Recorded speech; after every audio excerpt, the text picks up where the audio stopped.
Allô? On peut commencer. Mesdames et messieurs, bonsoir. Nous allons commencer le dernier panel des rendez-vous des assurances de Casablanca. Je me présente, je suis Johnson Bois-Roger, président du marché ivoirien et directeur général de AXA Côte d'Ivoire.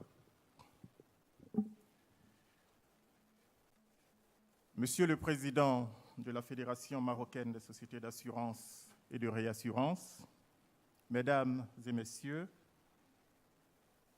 je voudrais remercier la Fédération marocaine des sociétés d'assurance et principalement son président et son directeur pour d'abord l'invitation et surtout pour le choix porté sur ma personne pour présider ce panel. Je rappelle que l'année passée, j'ai conduit une forte délégation du marché ivoirien au 3e rendez-vous de Casablanca parce que le marché ivoirien était l'invité d'honneur. Cette année, c'est le Sénégal et je m'en réjouis.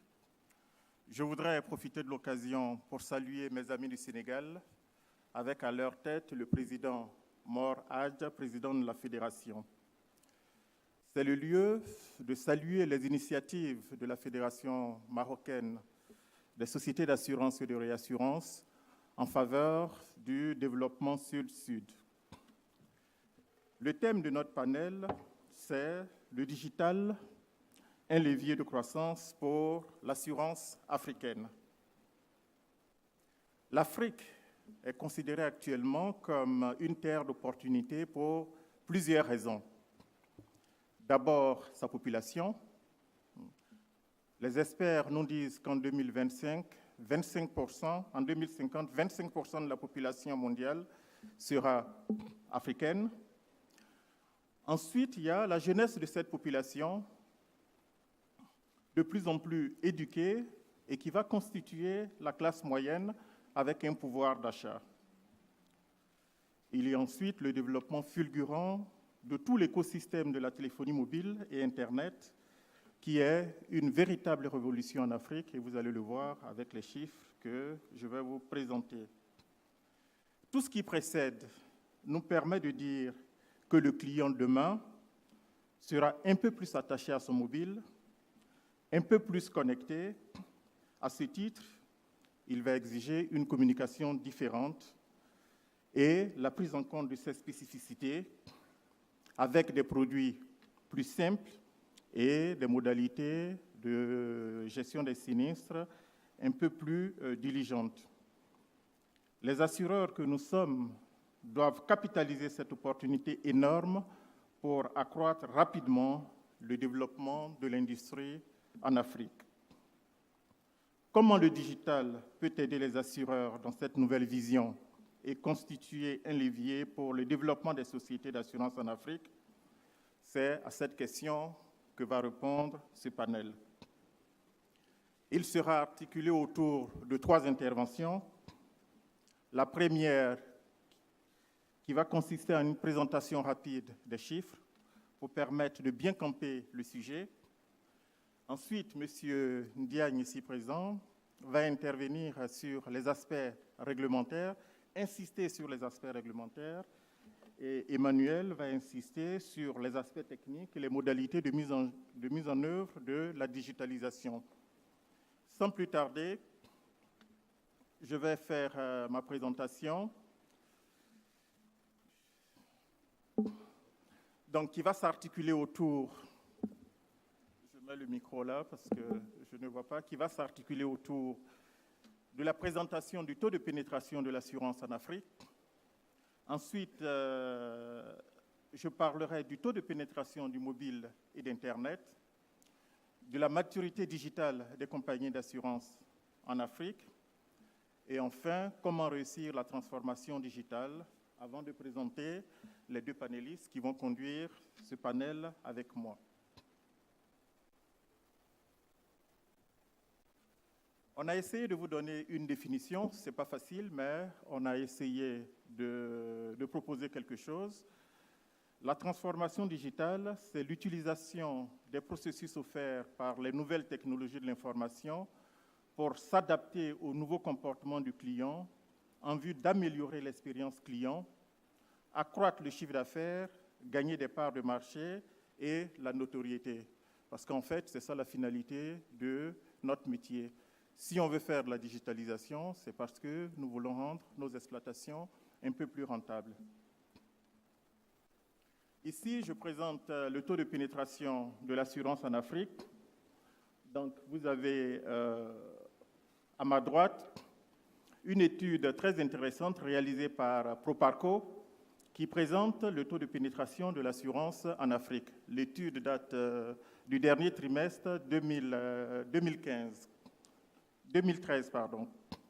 Donc là, ça vous donne un peu le taux de pénétration de l'assurance en Afrique. Dans le monde, c'est 6,5%.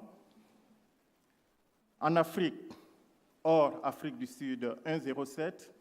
Et j'ai fait un zoom sur la CIMA, qui est notre zone de prédilection, qui regroupe 14 pays d'Afrique de l'Ouest et d'Afrique centrale, avec un régulateur commun et avec un code des assurances commun.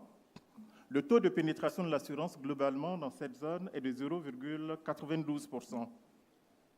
La Côte d'Ivoire est le premier marché de la zone CIMA avec un taux de pénétration de 1,6%, suivi du Sénégal, 1,04%, pardon, 1,48% et du Cameroun, 1,04%. Donc ça, c'est pour le taux de pénétration de l'assurance. Et comme vous le voyez, le taux de pénétration de l'assurance dans notre zone est encore faible, ce qui laisse des marges de progression énormes.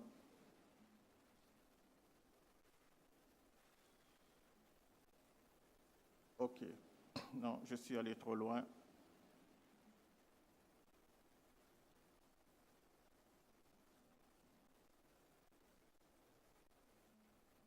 Ici, c'est un document intéressant que j'ai trouvé qui date de janvier 2017. Vous voyez la population en Afrique, avec 41% de la population qui est urbanisée. Vous avez le taux de pénétration du mobile en Afrique, aujourd'hui, qui est de 81%. Le taux de pénétration d'Internet, 29%. Et la population qui est active sur les réseaux sociaux, 12%. Quand vous comparez ces chiffres avec les mêmes données, en 2015, vous voyez que l'évolution est totalement fulgurante. Je vais vous présenter après un autre tableau et retenez ces chiffres. Vous allez les comparer avec le chiffre que je vais vous présenter tout à l'heure.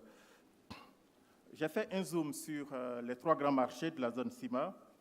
La Côte d'Ivoire a un taux de pénétration du mobile de 113%, le Sénégal 116% et le Cameroun 92%. En dessous, vous avez le pourcentage de la population qui se connecte via le mobile.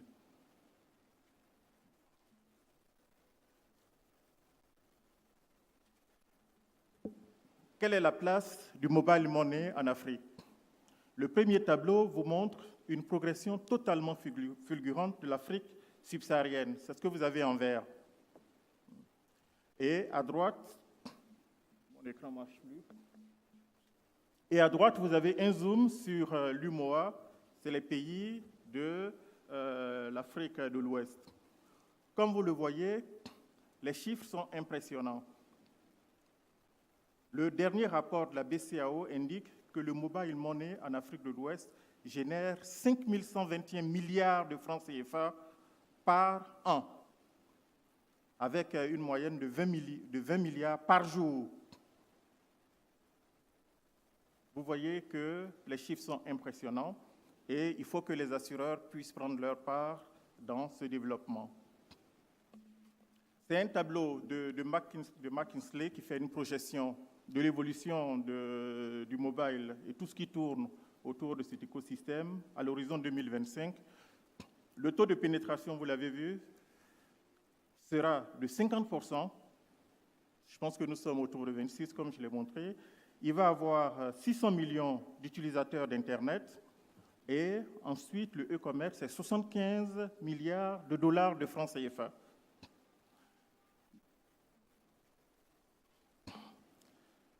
Sur ce slide, j'ai essayé de regarder les indices sur la maturité digitale des pays africains. Là, c'est les pays, ce n'est pas les compagnies. Et vous vous rendez compte, j'ai mis Singapour en tête parce que c'est apprécié sur une échelle de 7. Singapour en tête avec 6 sur 7. L'Afrique est drivée par l'Afrique du Sud. Juste après viennent le Maroc, la Tunisie et le Rwanda. Le Sénégal est 106e avec une maturité digitale de 3,30 sur 7. La Côte d'Ivoire est 115e, le Nigeria 119e, ainsi de suite. Je pense que la maturité digitale du pays peut influer la maturité digitale des compagnies qui sont dans ce pays. Comment réussir la transformation digitale? J'ai essayé de résumer en quelques idées, en attendant que les panélistes précisent ce point. Pour moi, et ma conviction, c'est qu'il s'agit d'un impératif. Il faut y aller maintenant. Donc, je dis être digital ou disparaître. Ensuite, ce processus doit être porté, de mon point de vue, par le top management. Je pense que ça a été suffisamment dit tout au long de ce rendez-vous. Et dans un environnement réglementaire souple et adapté. M. Ndiaye va vous donner un peu plus d'informations sur l'environnement dans la zone CIMA. Et il faut, et c'est très important pour moi, changer le critère d'appréciation du retour sur investissement. Parce que si on veut rester dans le cadre traditionnel d'analyse du retour sur investissement, il y a certaines sociétés qui n'iront jamais. Et enfin, il faut être agile, flexible dans le choix des investissements, des outils et des partenaires. Pourquoi des partenaires? Parce que je pense qu'on ne pourra pas faire tout en interne. Il y a des développements qu'on va être obligé d'externaliser auprès des fintech et auprès des assurtech. En conclusion, mesdames et messieurs, voilà vos clients de demain, voilà nos clients de demain. Si nous ne changeons pas, ils ne pourront plus nous comprendre. Et je termine par un proverbe africain qui dit « La décision de partir tôt le lendemain se prend toujours la veille ». Donc maintenant, c'est maintenant qu'il faut prendre la décision de partir. Je vous remercie.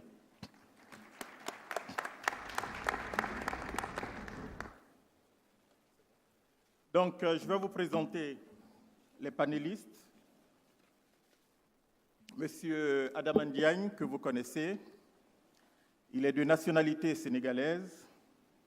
Il est le président de la FANAF, qui regroupe 207 sociétés d'assurance et de réassurance de 29 pays. Il est membre du comité des experts de la Commission régionale de contrôle. Il est administrateur de société et directeur général de la CNRE.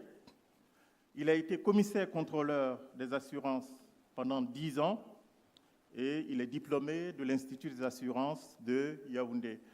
Je vais demander à M. Adama Ndiaye de nous présenter son exposé. Merci beaucoup, Monsieur le Président. Je voudrais d'abord remercier la Fédération marocaine des sociétés d'assurance pour cette initiative. J'ai eu le privilège de prendre part au premier rendez-vous de Casablanca et de voir l'évolution, tant au niveau de la qualité de l'organisation qu'au niveau de la participation. C'est, je crois, la deuxième année, puisque la deuxième édition de ces rendez-vous avait été consacrée également au digital. Ce qui a changé, c'est qu'à l'époque, c'est une vision. Aujourd'hui, c'est une réalité. Dans cette réalité, qu'est-ce que nous, Africains, nous pouvons apporter et qu'est-ce que nous devons faire? Nous devons faire beaucoup de choses pour diverses raisons. La première, c'est que les chiffres présentés par le président Johnson l'ont montré à suffisance. La maturité des sociétés n'est pas encore totalement au rendez-vous. Et en cela, je pense, ne cherchons pas la faute, cherchons plutôt les remèdes. Et le digital peut être un remède. Le digital peut être un remède parce qu'il inaugure une véritable ère de révolution qui passe par le changement. Tout change, tout passe, nous-mêmes nous passons, hélas. Et nous risquons de ne pas laisser de traces, exactement comme une barque qui passe sur la mer, comme l'a si bien dit Lamartine. Et pour que nous puissions opérer ces révolutions, il nous faut la passion du travail, il faut capitaliser sur nos connaissances. Et il faut qu'on fasse bien ce que nous avons à faire. Le plan de ma communication s'articulera autour de 4 points et d'une conclusion. Nous allons voir l'état des lieux de développement de l'assurance en Afrique, mais ce n'est pas un état des lieux qui justifie le recours au digital. Quelles que soient les difficultés, quelle que soit la maturité, c'est devenu incontournable, il faudrait qu'on puisse y aller. Nous verrons également l'innovation au service de l'assurance, quelles sont les expériences pratiques en zone CIMA et ailleurs. Le digital au service de l'assurance, qu'est-ce que ça peut nous apporter? Nous ferons un focus sur la mobile insurance, qui est peut-être aujourd'hui le point d'évolution le plus remarqué dans la zone et en Afrique, et nous tirerons des conclusions. Pour le développement de l'assurance, j'ai emprunté ce slide à Roger. Il l'a déjà présenté, je ne reviendrai pas là-dessus. Maintenant, quels enseignements est-ce qu'il faudrait en tirer? Le premier enseignement, c'est que nous avons un défi important, un défi extrêmement important. Pourquoi? Parce que nous avons toujours bâti notre stratégie de développement de l'assurance sur la population bancarisée.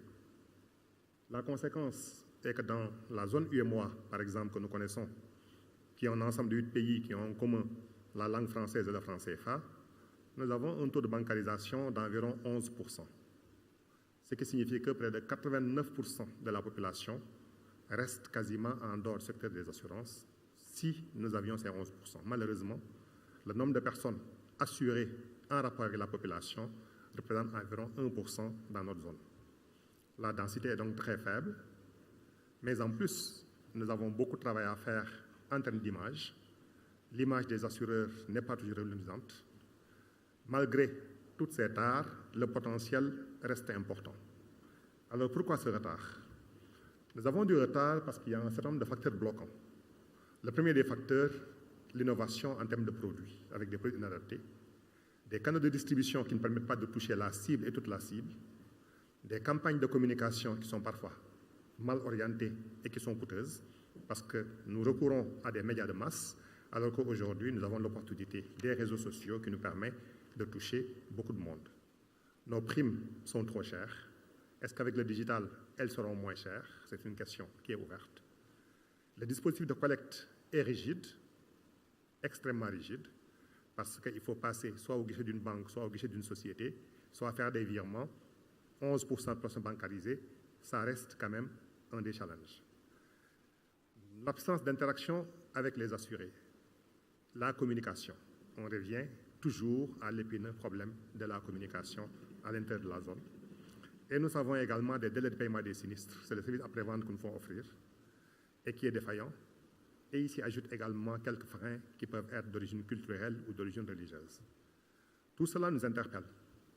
Il nous interpelle dans la recherche d'abord d'une vision. Qu'est-ce que nous voulons faire de l'assurance? À quelle assurance devons-nous avoir affaire si nous voulons intégrer le plus grand nombre? La vision sans l'action. Nous pouvons avoir la vision, nous savons ce que nous devons faire, mais il faudrait passer aux actes. Parce que si la vision n'est pas combinée à l'action, ça reste tellement un rêve. Une vision combinée à l'action, avec une stratégie claire, ça peut nous faire savoir exactement qu'est-ce que nous voulons faire, comment nous devons le faire, et on peut obtenir des résultats palpables à condition que l'on puisse innover, qu'on innove dans les produits, qu'on innove dans la vision, qu'on innove dans la gestion, qu'on innove dans l'organisation. Et après l'innovation et la gestion, donc, la première des étapes, comme quand on bâtit un plan stratégique, c'est de corriger les tâches structurelles. Là, bon, j'ai beaucoup apprécié cette petite présentation humoristique. Il faut qu'on commence par transcender les distances. Sauf que le téléphone portable, qui est notre principal outil, il nous rapproche de ceux qui sont très loin, mais il nous éloigne de ceux qui sont juste à côté de nous. Il faut réduire les coûts administratifs et on pourra le faire. Il faut améliorer l'efficacité des services de back-office en intégrant beaucoup de tâches qui aujourd'hui consomment beaucoup de main-d'œuvre. Pour se développer, il faut d'abord identifier les cibles. Si on ne les identifie pas, on ne pourra pas, parce que celui qui n'a pas d'objectif ne peut pas les atteindre. Il faut donc qu'on sache, en nous digitalisant, en développant l'assurance, qu'est-ce que nous voulons faire?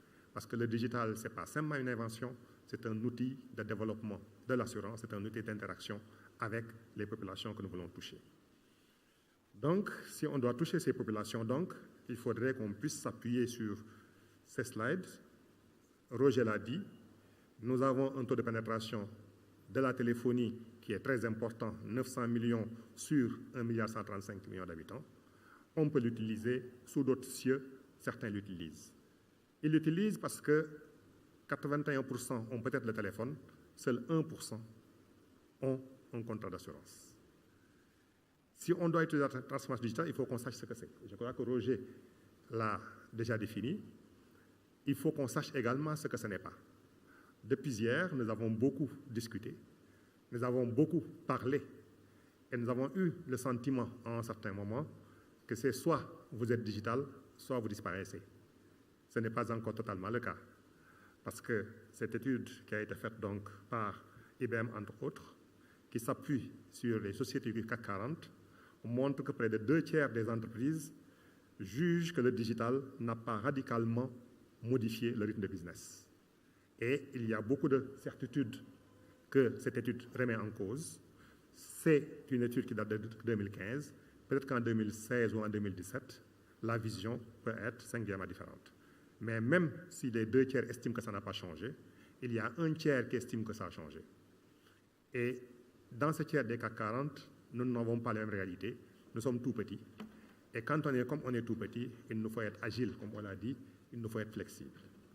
Pour l'agilité et la flexibilité, il nous faut aller vers le digital en utilisant ces ressources que sont l'Internet, les réseaux sociaux, la téléphonie mobile. Est-ce qu'il y a des expériences en Afrique? Oui. Elles sont encore timides et elles se limitent à quelques initiatives. Dans la plupart de nos pays aujourd'hui, nous voyons apparaître ce qu'on appelle des comparateurs, qui est la porte d'entrée de la digitalisation, si je peux m'exprimer ainsi. Et nous avons des initiatives extrêmement intéressantes. J'ai tiré cette petite image qui est totalement en bas d'un site Internet sénégalais. Ça s'appelle Allo Assurance, production et livraison de votre assurance grâce à Allo Assurance. Vous êtes chez vous, vous entrez dans un comparateur, vous choisissez votre contrat d'assurance et il vous est livré à domicile. C'est déjà un premier pas vers la digitalisation. Nous avons aussi des initiatives extrêmement importantes dans la gestion maladie, où on a à payer des sinistres dans des délais extrêmement courts, où on a à gérer des bases de données très importantes sur l'information, sur la santé des malades, sur les prescriptions médicales, et on a surtout un réseau de prestataires à gérer. Et dans cette initiative, la digitalisation est plus que partout ailleurs dans la zone, en avance en ce qui concerne le domaine de l'assurance maladie. Pour les compagnies d'assurance qui ne font pas de la maladie, la plupart ont tenté des initiatives de mobile insurance en s'appuyant sur des partenaires. Sociétés solo comme Société Groupe ont essayé de tenter l'expérience et ces tentatives ont quand même posé quelques problèmes. Nous avons fait un focus sur la mobile insurance, qu'est-ce que c'est, quels sont les atouts, quels sont les schémas possibles d'implémentation, quelles sont les vulnérabilités et enfin, quel est le rôle de l'organe de régulation dans cet environnement de mobile insurance. Pourquoi nous avons ramené la mobile insurance? Parce que c'est pour le moment la porte d'entrée, si je peux m'exprimer ainsi, avec les comparateurs, qui permet de dire qu'on est sur la voie de l'utilisation de nouvelles technologies au service de l'assurance, comme on a défini la digitalisation tout à l'heure. Les opérateurs de téléphonie mobile, quel est leur champ d'action? Ils interviennent dans la souscription et commercialisation de produits d'assurance et ils visent régulièrement la souscription, les paiements de primes, les paiements de sinistres, la communication sur les produits et la communication avec les clients. Et j'ai rappelé tout à l'heure que sur 100 Africains, 31 ont leur téléphone mobile, mais seulement 1% a son contrat d'assurance. Aujourd'hui, c'est 80% qui ont un téléphone mobile et c'est toujours 1% qui a son contrat d'assurance. Qu'est-ce qu'il faut faire? Nous pouvons utiliser ce téléphone mobile en termes de potentiel. Là, nous avons un chamelier qui est dans le désert et qui a quand même son téléphone mobile. Peut-être qu'il a un téléphone satellitaire s'il a les réseaux, mais on peut communiquer avec des personnes qui auparavant ne peuvent pas être touchées. Nous devons adresser notre communication à l'informel, aux agriculteurs, aux artisans, au secteur informel. et la mobile offre cette opportunité-là. Toujours en matière d'encaissement des primes, qui est un des casse-têtes des assureurs, nous avons des solutions avec la mobile money. Et là, donc, l'image, c'est qu'une fois on a un compte mobile money, on peut suivre ces paiements, faire des paiements à distance, et ça nous ouvre des perspectives en matière de collecte des primes et en matière de règlement des sinistres, parce que c'est des transactions qui vont se faire 24 heures sur 24, et en plus, ça réduit la paperasse, et ça peut bien orienter, faciliter le contrôle de l'application des textes réglementaires. Toujours, c'est un outil de communication, parce que la mobile insurance, la mobile money sont le fait de sociétés de téléphonie dont on sait aujourd'hui que ce sont les sociétés de bon marché qui ont les budgets de communication les plus importants. Et il faut profiter de leur expertise en la matière, il faut profiter des outils qu'ils offrent pour communiquer, pour bien communiquer et pour mieux communiquer. Toujours parmi les atouts, nous avons le volet distribution. La téléphonie a fait le maillage de tous les territoires du continent. Jusqu'aux points les plus reculés, on a toujours un distributeur, un sous-distributeur ou un vendeur agréé. Alors l'arborescence est tellement complexe, mais quand même, on peut l'utiliser pour adresser des messages, on peut l'utiliser pour distribuer des produits d'assurance. Toujours, ça nous apporte la notoriété parce qu'en faisant un partenariat avec un opérateur de téléphonie, on associe notre image à son image. Or, l'image de ces structures est toujours une bonne image, ça crée une relance. Toutefois, tout cet horizon qui se dessine, ou dans lequel nous sommes déjà, présente quand même des vulnérabilités et des faiblesses. La première des faiblesses, c'est l'exigence réglementaire d'un contrat écrit. On demande un contrat écrit, c'est un frein au déploiement total de la mobile insurance qui suppose la dématérialisation. Quelqu'un l'a dit ce matin, on a parfois sur un contrat une paperasserie qui fait plusieurs pages, plusieurs caractères, et tout cela ne peut pas tenir dans un message téléphonique, dans un SMS, etc. Parce qu'on est limité en termes de texte, on est limité parfois, même quand on communique par USSD, on est limité en termes de temps et en termes de nombre de caractères. L'autre vulnérabilité, c'est que quand on a recours à la téléphonie, on a une arborescence qui est extrêmement complexe au niveau de la distribution. Dans cette arborescence, on a ce qu'on peut appeler le grossiste, le demi-détaillant, le détaillant et le revendeur. Et tous ces intermédiaires ne remplissent pas forcément les exigences réglementaires en matière de présentation d'opérations d'assurance. Et en cela, dans les interactions que nous avons avec la CIMA, la question qui se posait, c'était est-ce qu'il ne faudrait pas repenser l'intermédiation à la lumière? La réponse, c'était de dire nous ne visons pas les outils, nous visons la qualité qui est la présentation des opérations d'assurance. Et le livre 5 dit, si vous devez présenter, il faut obéir à certaines règles, quel que soit l'outil ou l'instrument que vous utilisez pour présenter, vous devez toujours l'utiliser. Seulement, les fenêtres, les portes ne sont pas fermées, la discussion continue, mais je pense que déjà, c'est une des faiblesses. Nous avons également des clients qui ne sont pas suffisamment protégés ou informés. Pourquoi? Parce que déjà, on touche parfois des franges de population qui ne sont pas très scolarisées, et en plus, les interlocuteurs qui sont en face d'eux savent comment vendre un téléphone, savent comment proposer des produits d'assurance, mais ils ne savent pas toujours ce que contient le produit d'assurance. Ce qui nous mène à avoir des produits de plus en plus simples, et quand on simplifie à l'extrême, on laisse de côté des aspects ou des volets qui sont extrêmement importants et qui auraient permis de garantir à nos prospects ou à nos assurés une couverture beaucoup plus complète. Et nous avons la portée juridique limitée des contrats qui sont totalement dématérialisés. On a parlé de la signature électronique. Dans l'espace UMOA, il y a un règlement, je crois, qui date de 2010, qui régit la signature électronique et qui donne les formalités qu'il faut remplir si on veut pouvoir utiliser la signature électronique. Toujours parmi les questions, la surveillance de l'intermédiation, donc, nous en avons parlé en tenant compte de la complexité de l'arborescence. La question de la carte professionnelle, c'est toujours l'intermédiation. La surveillance des technical service providers. Nous avons des sociétés de téléphonie ou d'autres opérateurs qui vous mettent en place une plateforme sur laquelle la compagnie d'assurance ou le régulateur n'a aucune prise. Et il faudrait voir maintenant comment faire pour maîtriser ou pour contrôler l'activité de ces technical service providers chez qui nous sous-traitons une bonne partie des opérations que nous faisons par l'intermédiaire des téléphonie mobiles. Quel est maintenant toujours le rôle des autorités? Une fois qu'ils ont identifié les problèmes, qu'est-ce qu'ils doivent faire? Ils doivent nous accompagner, ils doivent tenir compte de la spécificité des opérateurs de téléphonie dans la réglementation sur les intermédiaires. Ils ne veulent pas le faire pour le moment, mais je suis persuadé qu'ils les acceptent et ils tiendront compte certainement de ce qu'il y a lieu de faire, sans perdre de vue que nous sommes au début de quelque chose et c'est aujourd'hui qu'il faudra poser les jalons et les bons jalons, parce que si nous ratons les premiers pas, nous aurons raté tout l'édifice, exactement comme ce qui s'est passé dans la réglementation sur la micro-assurance, où 5 ans après la mise en œuvre, on est encore au stade des balbutiements parce qu'on a raté l'essentiel, on a raté les premiers pas. Sur l'état de la régulation, donc là je passerai très rapidement. La mobile insurance n'est pas totalement maîtrisée par les régulateurs, c'est une faute, d'autant plus qu'ils ont quasiment tous dans l'IAIS, et l'IAIS a les principes de base numéro 10 et principes de base numéro 24. Sur le 24, on doit examiner, contrôler, examiner dans les facteurs susceptibles d'avoir un impact sur les entreprises et les marchés d'assurance, en tirer les conclusions et prendre les mesures appropriées. C'est ce que nos régulateurs doivent faire. Toujours dans le focus, le contrôle admet l'importance de la téléphonie, parce qu'il y a eu beaucoup de séances entre l'IAIS et les différents régulateurs. Nous avons beaucoup parlé, je crois, ce matin, du rapport qui a été fait par l'IAIS, je crois, c'était le 17 février 2017, sur les fintech et les assurtech. Ce rapport-là, il fournit quand même d'idées extrêmement intéressantes. La technologie est incontournable. Nous devons y recourir.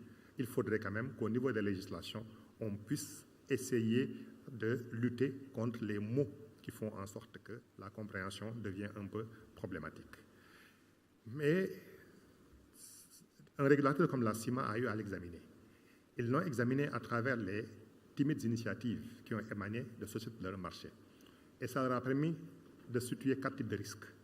Le premier type de risque, c'est le risque de données. Le deuxième, c'est le risque de monopolisation du marché. Le troisième, c'est le risque de communication inadéquate. Et le quatrième, c'est l'épineux problème de la qualité des ressources humaines et du renforcement des capacités. Pour ce qui est du risque de données, nous l'avons résumé, c'est sorte d'une note qui a été faite par la CIMA. La gestion des matérialisations des contrats induit un risque élevé de perte et de manipulation de données. Les contrôles ont révélé que certaines sociétés pratiquent la même assurance ne reçoivent pas de bulletin d'adhésion. C'est-à-dire, à la limite, le risque de données, il vient du fait qu'on s'appuie sur un opérateur qui a la main, on s'appuie sur un fournisseur de services qui a la plateforme, et l'assureur qui porte le risque n'a aucune information sur l'explicité de ses assurés, de ses adhérents, de sorte qu'il perd la main. La conséquence, c'est que, puisque nous avons des partenariats, en cas de rupture de partenariat, la victime, ce sera l'assuré et le bénéficiaire de contrat. Et il y a une expérience malheureuse en 2013 au Zimbabwe, où on a un assureur qui a lancé un produit qu'il appelait Ecolife, un produit de frais funéraires, qui a eu beaucoup de succès parce qu'en 7 mois, il a enregistré 1 600 000 souscripteurs. Malheureusement, un conflit entre l'assureur et le fournisseur de plateforme, l'opérateur de téléphonie cellulaire en l'occurrence, a fait en sorte que la plateforme a été arrêtée, ce produit a été abandonné, et le ressenti, c'est que 60% de personnes qui l'avaient souscrit disent qu'ils ne sont plus prêts à tenter une telle expérience. C'est l'image de l'assurance qui en soit réformée, et les régulateurs estiment qu'il faut quand même adresser ce problème-là, et c'est l'un des problèmes majeurs au stade actuel du digital dans la zone CIMA Afrique. Il y a également le risque de confiscation du marché. La confiscation venant du fait que nous avons des assureurs qui parfois sont de taille extrêmement modeste, avec des marchés qui sont très faiblement intégrés, et nous avons en face des opérateurs de téléphonie qui font un chiffre d'affaires et des résultats extrêmement importants. Si je prends le cas du Sénégal, l'une des sociétés les plus profitables, celle qui a les bénéfices les plus importants, c'est la Sonatel, la société de télécommunications nationale, qui fait un bénéfice qui fait peut-être 2 fois le chiffre d'affaires du marché sénégalais de l'assurance. Quand on a ce partenaire en face, on n'a pas la main. Et ça relègue l'assureur à un rôle marginal. Et le danger, c'est un peu ce qui se passe dans certains pays. On a eu des expériences, je crois, malheureuses en Thaïlande, où le Technical Service Provider s'est transformé par la suite en compagnie d'assurance après avoir eu la pleine maîtrise du portefeuille des assurés, et des compagnies d'assurance. Et c'est un type de risque également que la CIMA demande d'identifier, d'autant plus que nous avons des situations de quasi-monopole qui font que le contrat de partenariat devient quasiment un contrat d'adhésion, parce que l'assureur a besoin de l'opérateur, ils n'ont pas la même taille, ils n'ont pas les mêmes intérêts, et l'assureur se plie et est relégué dans une fonction marginale ou dans une position marginale. Et cette position peut également créer une autre difficulté, c'est les ventes forcées. Et dans le cas de ces ventes forcées, très souvent, on souscrit un contrat d'assurance sans avoir donné son accord, on ignore totalement, et ça peut multiplier quand même les plaintes, et ça peut se traduire par une petite aversion vis-à-vis des produits d'assurance. Et nous avons le risque de communication inadéquate. Pendant longtemps, certains pays ou certains opérateurs ont voulu booster les ventes de téléphonie en disant qu'ils donnaient en bonus des contrats d'assurance. C'est par exemple une société qui vous dit, si vous consommez en crédit téléphonique l'équivalent de $2 par jour, je vous donne un contrat d'assurance qui vous couvre en cas de décès à hauteur de $2000 en cas de décès. Et la prime est gratuite. La prime n'est pas gratuite pour tout le monde. En fait, il y a une compagnie d'assurance qui est derrière. Et sur ce type de contrat qu'on dit gratuit, non seulement c'est des contrats qui sont surtarifés, mais les niveaux de chargement sont extrêmement importants. Et tout cela fait en sorte que l'on se dit, au niveau des structures de régulation, la communication n'est pas adéquate. Il faudra veiller sur cette communication, d'autant plus qu'auparavant, les compagnies d'assurance devaient recourir à des médias pour communiquer. Aujourd'hui, ils peuvent communiquer par eux-mêmes. Et cette communication est beaucoup plus efficace parce qu'elle leur permet de mieux se vendre. C'est donc un risque qui a aussi été adressé. Et pour corriger ces risques-là, des mesures ont été proposées. La première mesure, la gestion des risques de données, c'est une litanie, je vous en ferai cadeau. Les structures de régulation ont imposé des conditions au minimal pour ceux qui veulent se lancer. Il vous dit que chaque assureur doit démontrer sa capacité à maîtriser les risques qui sont inhérents à l'activité dans laquelle il veut se lancer. Donc, on replace la gestion des risques au cœur de nos activités. Pourquoi ils doivent le faire? Ils doivent procéder à l'inventaire exhaustif des risques liés à l'activité de microassurance, indiquer les mesures prises à envisager, proposer un plan de sortie. Ils doivent également prendre un certain nombre de mesures. Là, vous aurez le document, je crois que ce sera sur le site. Je ne vais pas passer, mais c'est simplement dire, quand vous voulez aller à la microassurance, c'est très bien, mais montrez-nous que vous êtes apte à gérer le risque de données pour ne pas avoir un Equalife bis. Il faudra, toujours dans la gestion de données, il faudra également soigner la communication même dématérialisée avec les assurés avec lesquels on interagit. On interagit en cas de prime, on interagit également en cas de souscription de sinistre. Il faut aussi promouvoir une saine concurrence. Nous sommes dans un environnement qui est libéral et l'assuré qui externalise la présentation des contrats au public, une partie de la gestion doit s'assurer que ses partenaires sont légalement constitués et sont en conformité avec les lois et les règlements régissant dans l'État membre. Il faut bannir les clauses d'exclusivité. Il faut que les différents acteurs de la chaîne puissent garantir la de souscription de contrat après l'assureur de son choix et non le lier à un assureur comme c'est le cas actuellement. Il faut éviter les confusions dans la communication et dans la publicité et il faut enfin veiller à ce que le montant de la prime soit clairement précisé et payé avant le début du contrat. C'est des exigences réglementaires. Enfin, il y a le problème qui nous semble le plus important. Nous avons un produit nouveau qui fait appel à divers acteurs. Nous avons dit qu'il y a un assureur qui porte le risque, il y a des moyens de paiement qu'il faut sécuriser. Le monopole du contrôle des moyens de paiement, ce sont les banques centrales. Nous avons le recours à une nouvelle technologie qu'on appelle la téléphonie. La téléphonie est régulée par ce qu'on appelle l'Agence de régulation des postes ou des télécommunications. Et nous avons toutes les structures étatiques qui doivent veiller à la protection des données personnelles. Donc, commercialiser un produit, ce n'est pas anodin. Cela suppose que ce produit passe le filtre ou le prisme de toutes ces structures de régulation. Ce qui signifie donc qu'avec la paperasserie, avec les lenteurs, ce n'est pas en quelques jours qu'on peut le faire. C'est un véritable projet qui demande beaucoup de temps. Et en cela, il y a un travail important qui est en train d'être fait avec des partenaires au développement pour essayer de coordonner les interventions de ces différents régulateurs.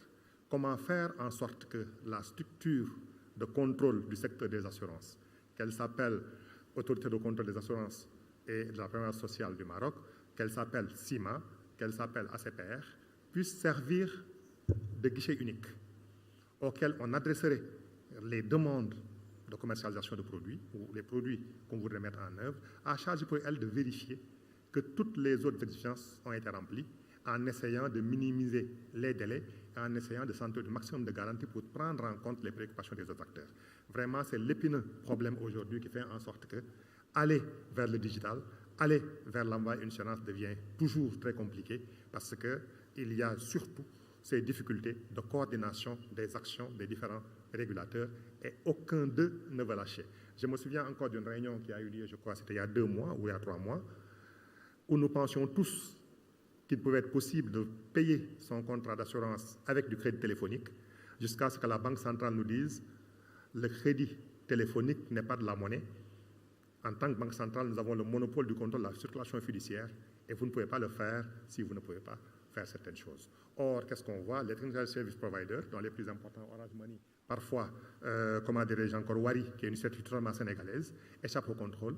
Et j'ai eu des séances avec Wari, dont le directeur général me dit qu'il n'est pas contrôlé par la CIMA, alors qu'il voulait représenter les contrats d'assurance. Il n'est pas contrôlé par la commission bancaire, alors qu'il veut faire du paiement.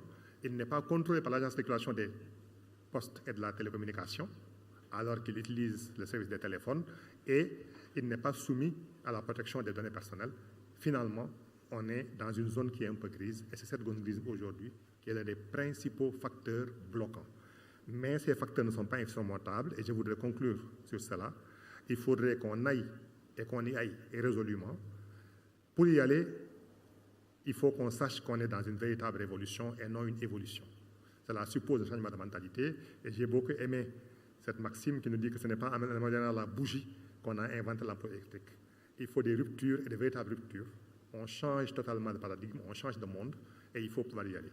Mais pour y aller, méfions-nous des raccourcis, méfions-nous des conclusions hâtives, allons plutôt chercher à observer les comportements. Et si on veut savoir si un lion est un bon chasseur ou comment il chasse, ce n'est pas dans le zoo qu'il faut le trouver, il faut le trouver dans la jungle. Donc il nous appartient de descendre sur le terrain pour identifier ceux vers qui nous voulons adresser notre message. Il faut aussi qu'on puisse copier ce qui a été fait ailleurs et qu'on s'enrichisse de leurs réussites, mais également de leurs échecs. Si Picasso nous dit que les bons artistes copient les grands peintres, nous n'avons pas honte à l'idée de voler des grandes idées. Ça a été repris par Steve Jobs, c'est pourquoi je l'ai mis en travers central. Et dans cette tentative, nous ne devons négliger aucun détail. Aucun détail parce que c'est un clou qui manque, un cheval qui perd son fer, à cause de ce fer manque quand le cheval fut perdu. N'ayant plus de cheval, le cavalier fut perdu, capturé et tué par l'ennemi. Tout cela à cause du plus petit détail qui existe. C'est un clou de fer à cheval qui est à l'origine de la perte d'une guerre. C'est sur ces mots que je voudrais conclure et je vous remercie de votre attention.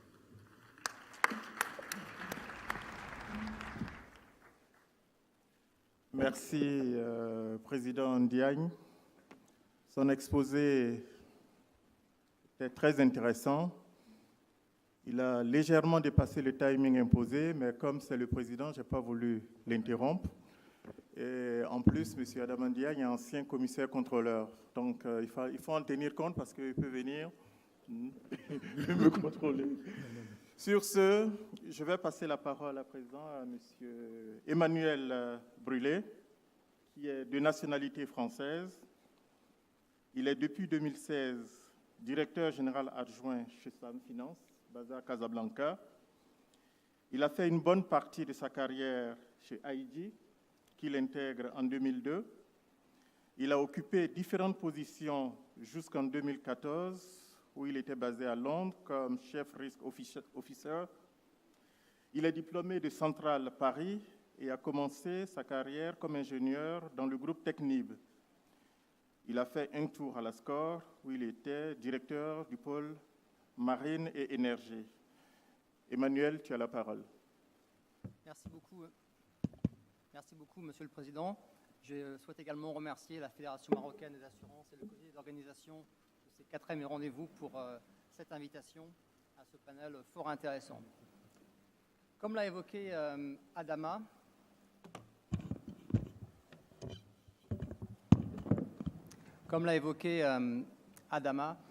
il est indéniable que la mobile insurance est un grand levier de croissance en Afrique.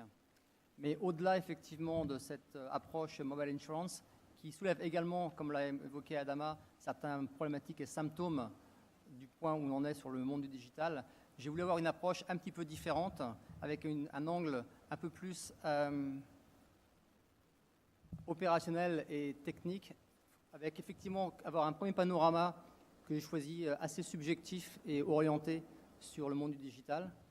Ensuite, voir en quoi cela peut créer des opportunités intéressantes pour notre industrie de l'assurance en Afrique. Voir quels en sont les challenges importants en termes d'implémentation, puisqu'au-delà de la vision, il va falloir exécuter. Et ensuite, et surtout, comment nous allons gérer et investir dans le seul asset quasiment que nous ayons, qui est notre capital humain, tant aujourd'hui que demain. Donc, le digital couvre beaucoup de choses. On l'a vu, ça commence du paiement par SMS jusqu'effectivement la mobile insurance. Ça va de l'omnicanalité au smart contract dans le futur. Et de façon subjective, j'ai décidé de focaliser un petit peu ce panorama sur le monde de l'insurtech, puisque c'est censé effectivement représenter la convergence de notre industrie de l'assurance et du monde effectivement savvy et new tech.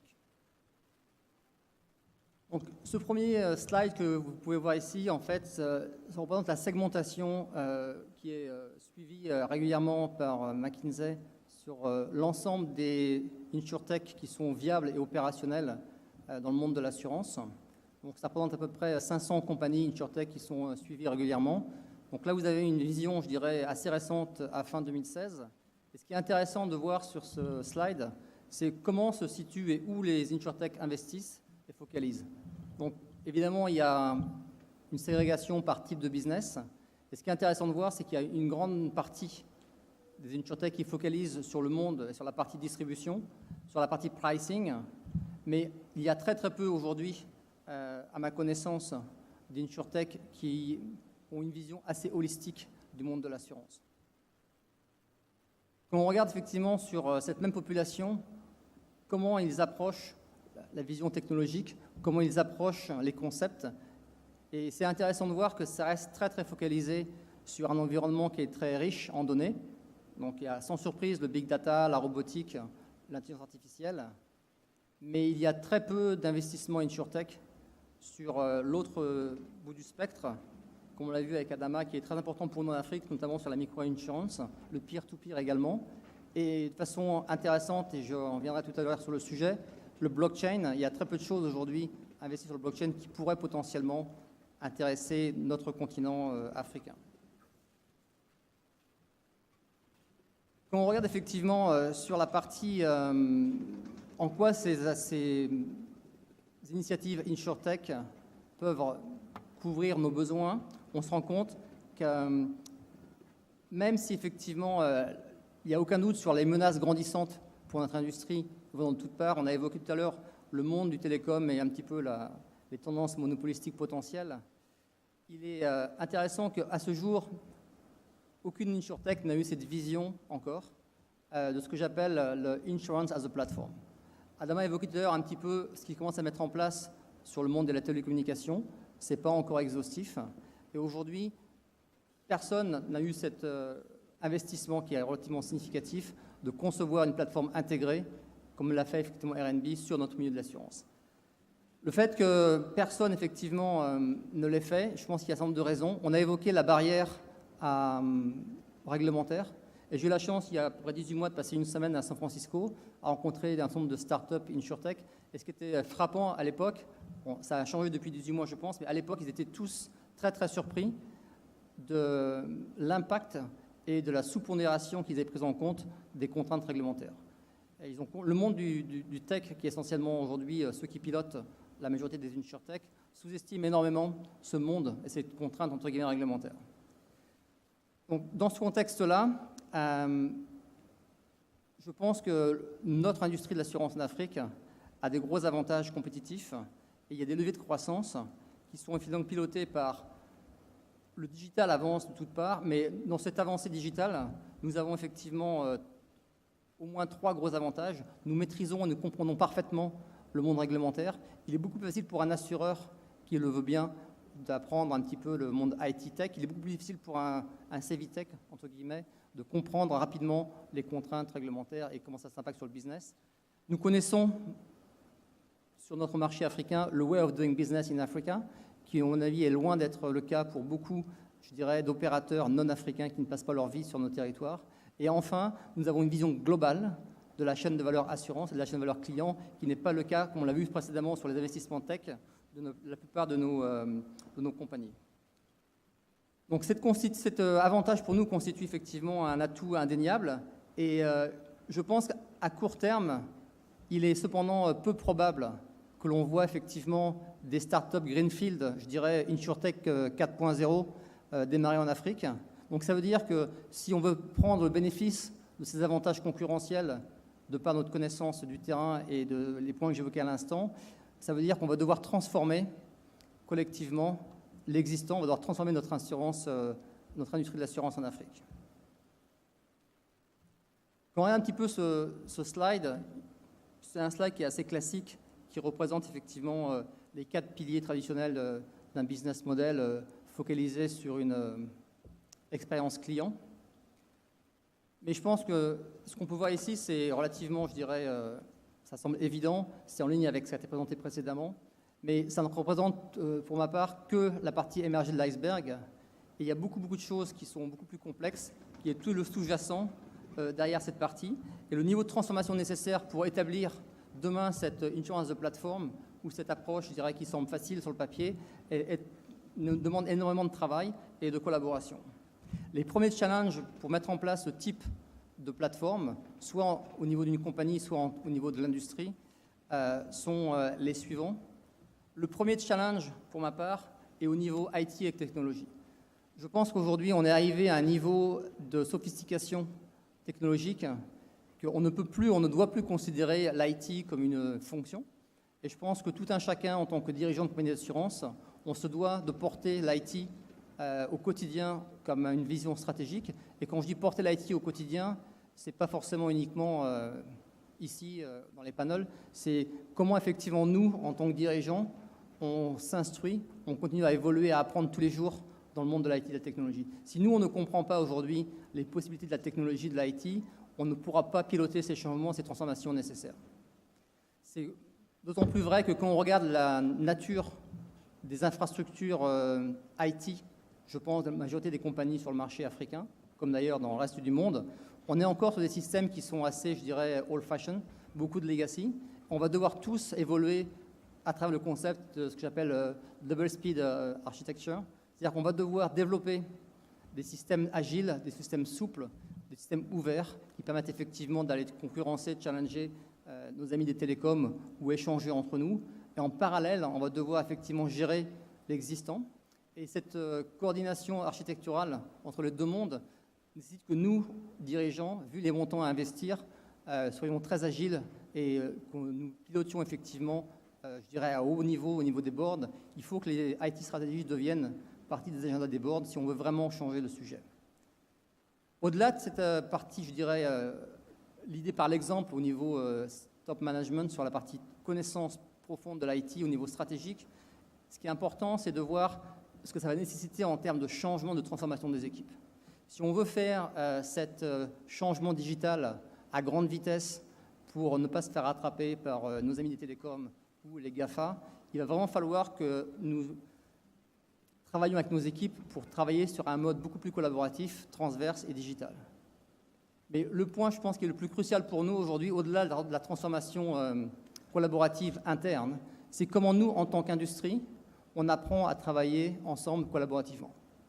On reste certes tous concurrents, mais je pense qu'on n'échappera pas, si on veut progresser, avancer, à collaborer ensemble. Je vais prendre un exemple qui est un petit peu extrême, ou qui peut sembler futuriste, c'est blockchain. Aujourd'hui, blockchain, c'est typiquement quelque chose qui va demander des investissements énormes. Et le fait qu'on regarde que la plupart des assureurs et assureurs mondiaux, à part peut-être les Américains, s'en préoccupent, c'est la création de B3I, et qui est effectivement pour vision et pour objet de créer un référentiel, de s'approprier ces technologies en tant qu'assureur, en tant que sachant sur le monde de l'assurance, avec cette connaissance de nos clients, de nos marchés, de nos chaînes de valeur et de nos réglementations, avant que d'autres prennent la place. Donc je pense que c'est peut-être un peu futuriste, comme ça n'impactera pas forcément aujourd'hui nos marchés à échéance de 3 ans, peut-être 3 à 5 ans, mais au-delà, sans aller jusqu'au niveau de InsurTech, on a évoqué tout à l'heure ce qu'est en train de faire le monde du télécom sur des plateformes qui deviennent de plus en plus intégrées. Est-ce que nous, assureurs, en tant qu'industrie, on n'a pas intérêt, on n'a pas besoin également de collaborer plus pour réfléchir si on ne veut pas nous-mêmes construire ce que j'appelle le insurance as a platform. Si on veut effectivement donc aller dans ce sens-là, il ne faudra pas qu'on s'arrête à notre niveau en termes de senior management, il va falloir vraiment embarquer les gens du business, puisqu'on est tous structurés historiquement sur des gens qui sont très front-end au niveau du business. Il faut vraiment que le business s'approprie les transformations digitales. On ne peut pas laisser, comme je disais tout à l'heure, les pilotages, les transformations digitales profondes uniquement à nos collègues de l'IT. Il faut que le business prenne le drive, prenne le lead, et c'est un vrai changement que nous devons effectivement piloter ensemble. Tous les challenges effectivement que je viens d'évoquer aujourd'hui sont possibles, faisables si on y met tous la volonté collective, mais on a un vrai sujet stratégique à gérer ensemble. C'est effectivement comment nous allons répondre à notre client de demain, qui effectivement sera aussi notre collaborateur de demain et notre patron de demain. On a peut-être à l'écran le futur patron de nos marchés d'assurance de demain, très probablement. Donc comment dans cette monde challenging où on doit faire beaucoup de transformations, on arrive à construire ensemble, individuellement ou collectivement, les talents dont on aura besoin. Je pense que le premier point, effectivement, depuis que j'ai rejoint l'assurance, comme l'a évoqué Roger tout à l'heure, donc après un début de carrière hors assurance, j'ai toujours trouvé, en arrivant dans le monde de l'assurance, les réassurances, que l'avenir de l'assurance n'était pas dans l'assurance. Et je pense que c'est encore plus vrai qu'aujourd'hui. Donc il va vraiment falloir qu'on aille chercher à l'extérieur de notre industrie les talents de demain et qu'on les intègre. Je pense qu'effectivement, il va falloir qu'on arrive à trouver l'équilibre avec des gens, typiquement le profil idéal dont on a besoin, c'est des gens qui ont une expertise métier, qui ont une vision, une empathie client et qui ont une agilité en termes de process. Par exemple, je pense qu'il n'est pas du tout ridicule de penser qu'on aura peut-être des talents très intéressants à aller chercher dans le monde de l'hôtellerie de luxe, puisqu'ils ont une vraie vision client. Et je pense qu'on peut leur faire apprendre l'assurance, c'est notre métier. On peut aller chercher des gens chez les sociétés de logistique, chez les gens qui font du process online 24 heures sur 24, pour nous apprendre comment travailler en flux tendu. Donc il faut vraiment qu'on arrive à faire du blending, entre guillemets, de ressources. Le gros changement également sur lequel il va falloir qu'on travaille collectivement, c'est nous sommes tous, à part quelques exceptions, sur des structures d'assurance qui sont, je dirais, silos et très hiérarchiques. On ne pourra pas continuer à travailler comme ça si on veut aller vite et effectivement damer le pion, entre guillemets, au moins sur nos industries au monde du GAFA. Donc il va vraiment falloir qu'on réinvente la façon de manager nos équipes, la façon de les manager et comment effectivement on passe à des contributions et à des performances collectives et collaboratives, contrairement à ce que l'on fait aujourd'hui. Ça a l'air facile, mais je pense qu'il y a un vrai changement, une révolution à faire, qu'on doit faire effectivement au niveau de l'industrie. Et ça amène effectivement à toute la partie training et formation. L'effort de formation tant pour nos collaborateurs actuels, pour les amener effectivement dans le profil que l'on souhaite, et également former les gens qu'on va aller chercher à l'extérieur. Il y a un effort énorme de formation. Et je pense que c'est un vrai sujet également de collaboration sur lequel on doit réfléchir collectivement. Que l'effort, je pense qu'il n'y a pas beaucoup de sens, vu qu'on travaille sur des sujets qui sont de talent en tant qu'industrie, pour résister aux gens qui ne sont pas du monde de l'assurance. On a tout intérêt collectivement à joindre nos efforts pour essayer formation tant pour nos équipes que pour les futurs talents recrutés à l'extérieur. Donc je pense effectivement que si on veut réussir cette transformation digitale, au-delà des leviers de croissance qu'a évoqué Adama, je pense qu'un des leviers de croissance fondamental auquel on pourra faire face grâce au digital et à travers le digital, mais au-delà du digital, c'est effectivement la transformation de nos modèles de travail en mode agile, en mode collaboratif, et surtout attirer les talents nécessaires. Et si on attire ces talents nécessaires, si on va transformer nos équipes de façon beaucoup plus collaborative, on va recréer un peu cette étincelle de créativité, d'innovation, qui va en elle-même, même au-delà du digital, créer de la valeur et créer effectivement de la croissance pour l'assurance en Afrique. Donc, juste en conclusion, je dirais que, en faisant un petit clin d'œil à Antoine Saint-Exupéry, si on veut vraiment aussi être sérieux sur ce que l'on dit, quand je regarde un peu autour de moi dans la salle, il y a quand même beaucoup de cheveux blancs ou de cheveux gris, et je pense qu'il va vraiment falloir qu'on leur demande aussi de nous dessiner un assureur. Merci beaucoup. Merci Emmanuel pour ton brillant exposé qui s'est articulé, comme je l'ai dit, sur les aspects ressources humaines, les aspects techniques.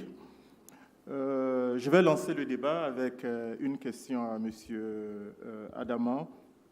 On nous demande de nous digitaliser, mais à côté, on a le poids de la réglementation que vous avez soulevée. Comment est-ce qu'on peut le faire avec cette contrainte? Merci beaucoup. Je pense que partout aujourd'hui dans le monde, il y a ce qu'on appelle la sous-réglementation.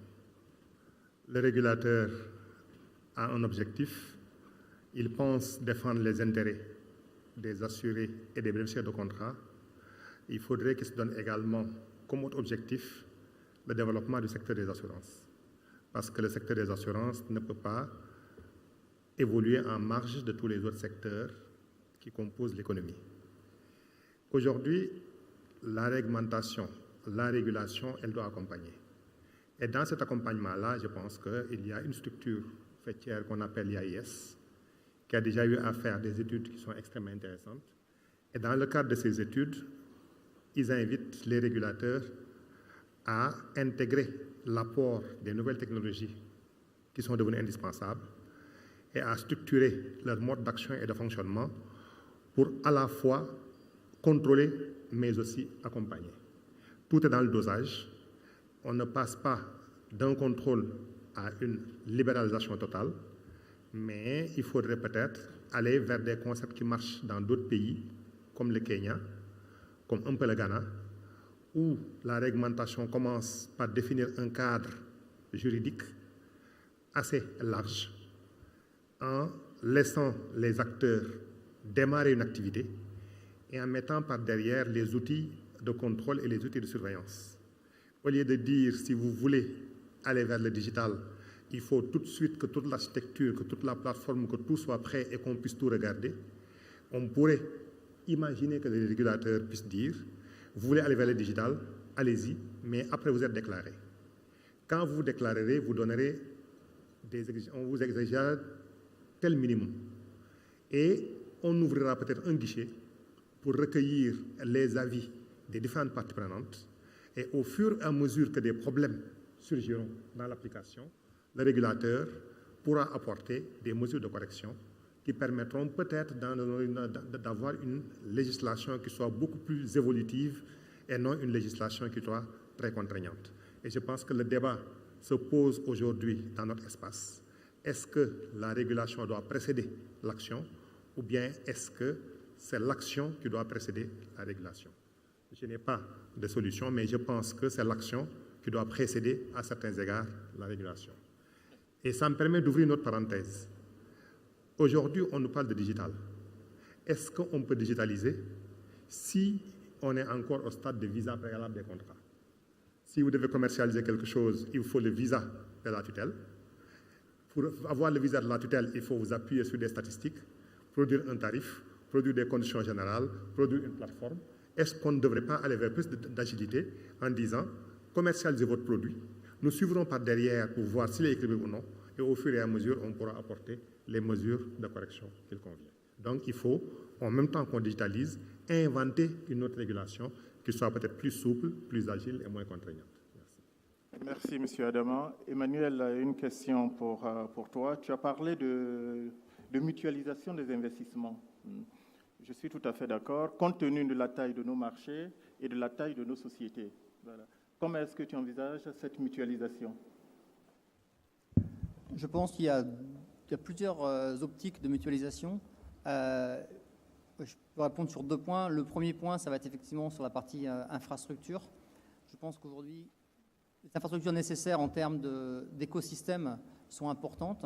On voit bien effectivement, on est en train d'assister chez certains de nos concurrents pas en tant qu'industrie, mais en tant que les télécoms sont un bon exemple, les GAFA aussi, c'est comment ils verticalisent la chaîne de valeur. Est-ce que nous, effectivement, on attend d'être verticalisés, ou est-ce qu'aujourd'hui on travaille ensemble pour dire est-ce qu'on ne peut pas créer aujourd'hui une plateforme commune, ce que j'ai appelé tout à l'heure le Insurance as a Platform, de quoi on aurait besoin, nous, pour effectivement développer, bâtir ce middleware, entre guillemets, qui permettrait effectivement d'être une plateforme de service à l'ensemble de l'industrie, avant que d'autres, effectivement, ne le fassent. En fait, quand on regarde un petit peu en extrapolant de façon assez caricaturale et brutale, on ne sait pas encore pourquoi les dinosaures sont morts. Je pense qu'il faut qu'on collabore pour pas être les prochains dinosaures sur le sujet. Ça, c'est sur la partie plateforme. Mais l'autre point qui est important aussi, et je pense qu'il est plus facile à faire potentiellement à court terme, c'est au niveau capital humain. De quoi, en tant qu'industrie, on a besoin et comment, effectivement, on veut ou pas collaborer ensemble pour monter des formations spécifiques pour créer, effectivement, le pipeline de talents de l'industrie de demain. Parce que si on n'a pas ce pipeline de talents, aujourd'hui, les talents, ils iront ailleurs, chez des industries concurrentes qui, elles, petit à petit, effectivement, nous prendront nos marchés.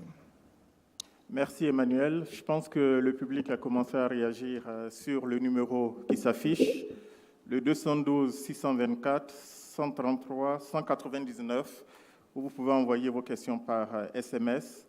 On a une première question. Le taux de pénétration est-il une bonne mesure du développement de l'assurance?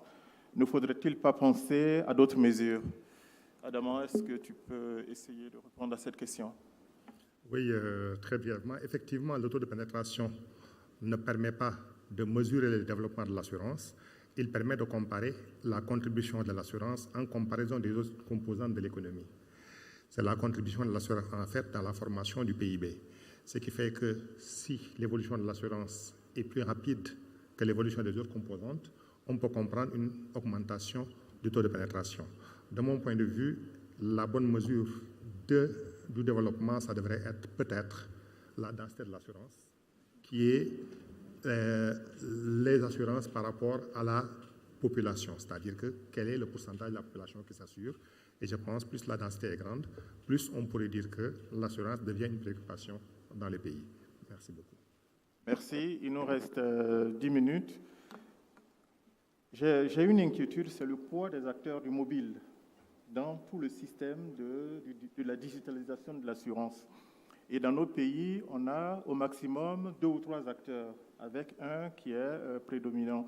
Une fois que celui-là aura passé un accord avec un assureur, qu'est-ce que les autres vont faire s'ils ont des accords d'exclusivité?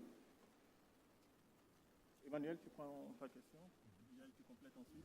Je pense un peu, ça revient à ce que j'évoquais tout à l'heure. En fait, on a le choix, effectivement, si on a ce type d'accord d'exclusivité, les assureurs qui ne sont pas dans le champ d'exclusivité aujourd'hui, soit on ne pourra pas les créer d'autres opérateurs télécoms, parce que ce n'est pas une option. Donc l'autre option, effectivement, c'est de retrousser les manches collectivement et de dire comment on peut se passer de ces opérateurs télécoms, comment est-ce qu'on peut créer cette interface intermédiaire nous-mêmes et créer effectivement une sorte de mutualisation de plateforme qui pourrait servir tant sur la partie assurance que réassurance.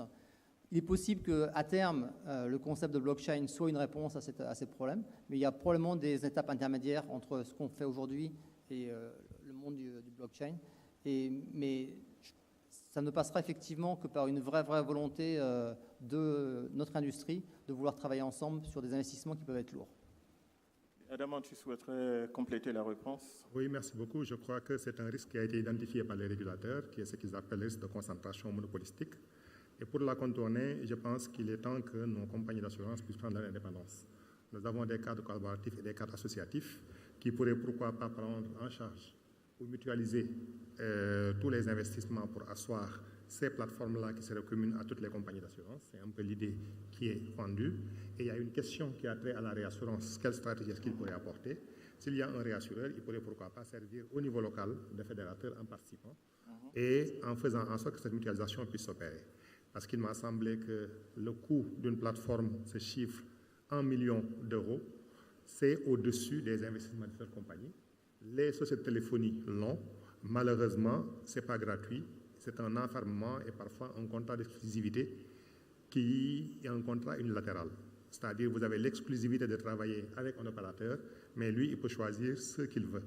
Et dans cette logique, je crois que le perdant reste la compagnie d'assurance. Donc, il est temps que l'on puisse nous asseoir dans le cadre des associations, qu'elles soient des fédérations locales, qu'elles soient des fédérations supra, comme la FANAF, pour essayer d'examiner ce problème-là et de voir comment cotiser pour financer l'acquisition d'une plateforme digitale, de sorte que l'opérateur de téléphonie, ce serait peut-être, comment dirais-je encore, un contractant comme un autre, mais on ne serait pas dépendant à 100% de lui pour franchir le pas.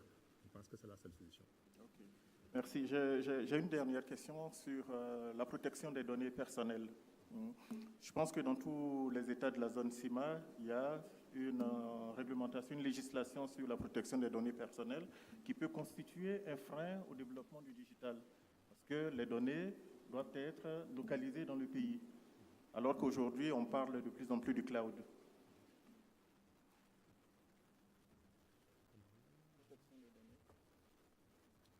Aujourd'hui, je pense qu'il y a deux niveaux de réponse potentielle. Il y a la partie réglementaire avec la localisation des données qui, de toute façon, va devoir être adressée puisque quand on va arriver, si on y arrive sur des concepts comme j'évoquais de blockchain, on va passer dans une autre dimension. Et là, on devra forcément avoir des réponses au niveau réglementaire. Comment on gère cette extraterritorialité ou ce cloud géant permanent?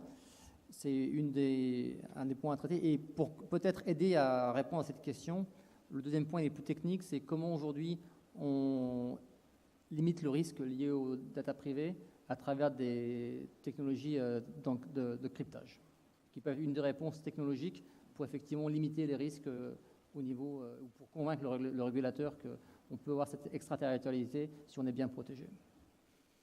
Mon point de vue, pour le compléter un peu, c'est que la protection des données personnelles en termes d'exigence de localisation au niveau du pays va également évoluer.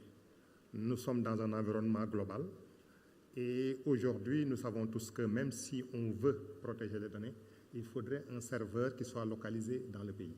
Alors qu'on est à l'ère du cloud et de plus en plus de solutions, même si je prends ne serait-ce que l'Office 365 qui a été développé par Microsoft, qui fonctionne essentiellement par le cloud et qui comprend une fonction qui est importante, qui est le SharePoint. Quand nous prenons ne serait-ce que cet outil, on se rend compte qu'on ne sait pas où sont sauvegardées nos données. Je veux peut-être les gérer au niveau d'un pays, mais dans le cadre de la sauvegarde, je ne sais pas si mes données sont ici, sont quelque part en Sibérie ou en Alaska, ou sont quelque part au niveau de la mer du Nord. Aujourd'hui, nos États ont beau vouloir imposer la localisation, elles n'ont pas les moyens de l'imposer parce que l'évolution technologique est à ce prix. Et je me demande si, dans 3 à 5 ans, il sera toujours possible d'acheter un ordinateur avec une unité centrale. Est-ce qu'on n'achètera pas seulement un poste qui permet de se connecter à un serveur qui est distant via le cloud et qui permet de sauvegarder, de tout sauvegarder? En ce moment-là, qu'est-ce qu'il faudra faire? Je pense que c'est aujourd'hui qu'il faudrait qu'on anticipe sur la réflexion. Okay. J'ai une dernière question. On me signale que nous sommes au terme du temps imparti, mais je voudrais te poser la question de savoir sur l'état de la réglementation en zone CIMA. Je sais qu'il y a un projet de règlement en cours. Où est-ce qu'on en est? Merci beaucoup. J'aurais bien aimé interagir avec la salle, avec M. Faye Mamadou, qui est là au premier rang, parce qu'effectivement, depuis un peu plus d'1 an, la CIMA avait une réglementation sur la mobile insurance. Malheureusement, au niveau du cadre réglementaire, il y avait deux questions qui se posaient. Est-ce que c'est un outil qui permet de toucher les clients ou bien est-ce que c'est un produit à part entière? Et pour la CIMA, c'était un produit en part entière qui pouvait dicter la création de structures à part entière comme les Assutech ou les FinTech, alors que pour la FANAF, il ne fallait pas franchir le pas, il fallait simplement mettre la mobile ou la technologie comme un moyen permettant de toucher ceux qui nous échappent pour le moment. Cela a fait l'objet d'au moins 2 à 3 rencontres. La dernière, je crois, c'était à fin février à Douala. Et à l'issue de cette rencontre, donc, il y a eu 2 positions.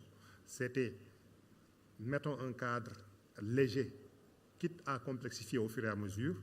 La CIMA était pour la mise en place d'un cadre très complet. Et finalement, on n'est pas parvenu à un accord. Ce qui a été fait, c'est que la réflexion continue. Et je pense qu'il y aura une autre séance qui sera prévu dans les mois qui viennent. Et nous avons suggéré à ce que dans le cadre des États généraux de l'assurance qui se tiendront certainement au mois d'octobre, à ce que cette question également soit versée dans le débat, parce qu'on ne peut pas en faire l'économie. Pour le moment, donc, il n'y a pas de cadre, parce que simplement, dans l'environnement, dans la mise en place du cadre, on n'est pas sur la même longueur d'onde. Mais la réflexion continue. Merci, M. Ndiaye. Merci, M. Emmanuel Burlet. Je vais conclure le panel en disant ceci. Mesdames et messieurs, les clients que vous cherchez se trouve dans votre téléphone. Son argent transite par son téléphone. Comment capter une partie de cette manne financière? C'est là tout l'enjeu. Avec votre aide, on va vous dire merci à nos deux panélistes pour leur brillant exposé. Je vous remercie.